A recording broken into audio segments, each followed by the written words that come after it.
Star Wars havia mudado o mundo do cinema para sempre, em 1977. E 3 anos depois, George Lucas precisava provar que não tinha tido sorte. E o Império Contra-Ataca chegou em 1980, carregando o peso da maior franquia do mundo. Não apenas um grande filme, mas para muitos até superou o filme original. George Lucas não dirigiu o Império Contra-Ataca. Ele escolheu o Irving Kershner, seu ex-professor, que ele considerava um mentor. O problema é que Kershner não queria originalmente dirigir esse trabalho, ele não tinha interesse em trabalhar com efeitos especiais e tinha certeza que não superaria o original, mas o seu agente o convenceu do contrário, para nossa sorte. As filmagens em estúdio foram feitas no mesmo estúdio em que estava sendo gravado O Iluminado por Stanley Kubrick. E o que poucos sabem é que alguns dos cenários de neve de O Iluminado acabaram sendo aproveitados nas cenas de Hoth, e outras cenas do planeta gelado de Hoth foram filmadas em Finse, uma vila de montanha na Noruega. E durante as filmagens, a região foi atingida pela maior nevasca que já tinha acontecido em meio século. Ventos de 64 km por hora, com as lentes de câmera congelando, tinta solidificando dentro das latas, e quando a tempestade fechou, Kershner mandou Mark Hamill sair para filmar a cena em que Luke vaga pela neve após escapar da caverna do Wampa, enquanto o diretor e o cameraman ficavam dentro de um hotel filmando pela porta. E a nevasca do século entrou no filme, sem o uso de efeitos especiais. George Lucas foi direto: se Yoda não funcionasse, o filme não funcionaria.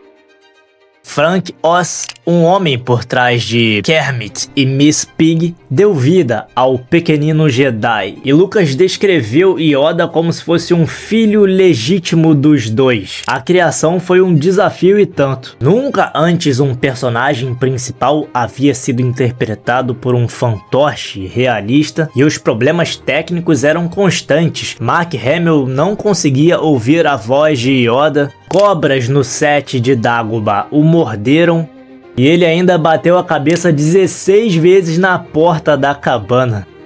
Frank Oz originalmente não deveria emprestar também sua voz ao personagem, mas George Lucas gostou tanto que decidiu manter. Inclusive bancou uma campanha para Oz disputar o Oscar de melhor ator coadjuvante, mas a academia rejeitou. Para eles, fantoches não eram atores. De todo o elenco principal, apenas Mark Hamill e Carrie Fisher assinaram contratos para as sequências. E entre o filme anterior e o Império Contra-Ataca, Mark Hamill sofreu um grave acidente de carro que prejudicou muito o seu rosto, o seu nariz, as cicatrizes eram visíveis e a produção precisava lidar com isso, né? E a solução foi até elegante. A cena de abertura em que Luke é atacado e ferido pelo Wampa foi escrita justamente para justificar aquelas marcas visíveis no rosto do ator, e as cicatrizes que Hamill carregava na vida real passaram a pertencer também a Luke Skywalker. Harrison Ford se recusou a assinar acordos para as sequências porque experiências ruins no passado o deixaram desconfiante. Na verdade, ele queria que Han Solo fosse morto no final do filme. George Lucas recusou, mas para deixar a opção em aberto, ele criou o congelamento. Então, se Harrison Ford não voltasse para o terceiro filme, Han Solo estaria morto, mas se ele voltasse, Han Solo estaria apenas congelado. E Harrison Ford voltou. David Prowse, o ator de dentro do traje de Darth Vader, também se sentia como um acessório mais do que como um artista. Mesmo assim, assinou o contrato, temendo ser substituído caso recusasse. James Earl Jones, a voz de Darth Vader, aceitou receber $15 mil pelo trabalho, considerando que eram apenas algumas horas numa cabine de gravação. Por outro lado, Alec Guinness receberia cerca de 0,25 da bilheteria bruta, e com apenas algumas horas de trabalho no set, devido a problemas de visão, o ator acabou ganhando mais de $100 milhões nessa brincadeira. A Marcha Imperial de John Williams, um dos temas mais marcantes da história do cinema, foi inspirada em Mars, The Bringer of War, da suíte Os Planetas de Gustav Holst.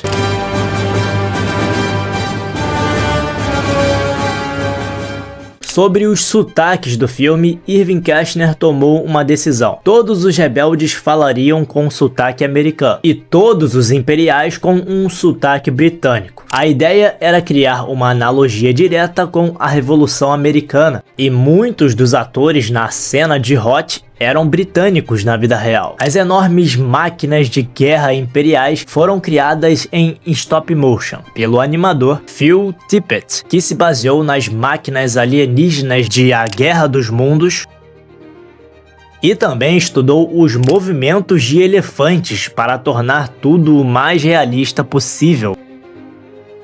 Uma simplicidade que fez história. Alguns dos asteroides nos campos de asteroides foram feitos com batatas e até com sapatos de um dos artistas dos efeitos visuais. E a cena em que Luke usa a força para puxar o sabre de luz enquanto está na caverna do Wampa também foi resolvida de uma forma simples. Hamill jogou o sabre e a equipe de edição rodou a filmagem ao contrário. E sobre o segredo mais bem guardado do cinema, Eu Sou Seu Pai, poucas frases causaram tanto impacto nos filmes. Para guardar o segredo, George Lucas fez David Prowse gravar a cena dizendo Obi-Wan matou seu pai. E a linha de diálogo verdadeira foi gravada por James Earl Jones em pós-produção. Apenas Lucas, os produtores e James Earl Jones sabiam da verdade. Mark Hamill, por exemplo, soube momentos antes de gravar para que a sua reação fosse genuína. E já David Prowse não gostou muito não. Disse que se soubesse antes, ele teria interpretado de uma forma diferente para tornar a linguagem corporal mais impactante. Harrison Ford só soube da reviravolta quando assistiu ao filme já pronto e se virou para Hamill da plateia dizendo: "Ei garoto, você nunca me contou isso?"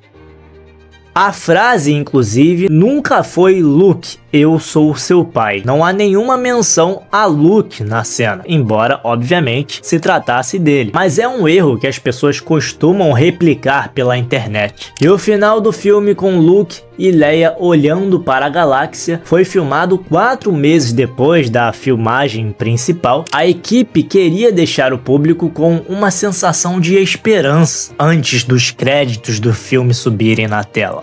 E a mão mecânica de Luke carregava um peso simbólico que vai além do óbvio, porque Vader é mais máquina do que homem e ao ganhar um membro artificial, Luke daria um primeiro e pequeno passo em direção ao seu pai.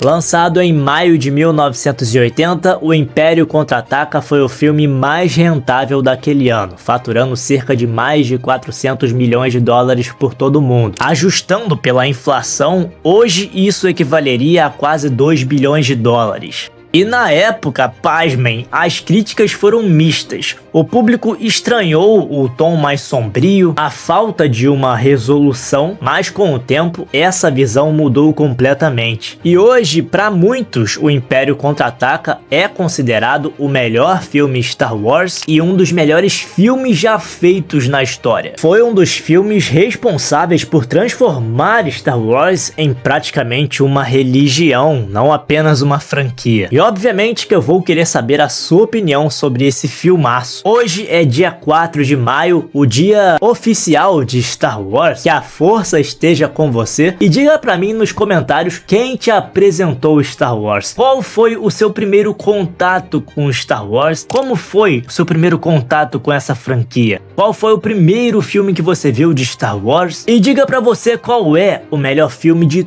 toda a franquia Star Wars. Deixe também o seu like se curtiu o vídeo, se inscreva no canal se você for novo por aqui, ative o sininho das notificações para não perder os próximos conteúdos e até o próximo vídeo!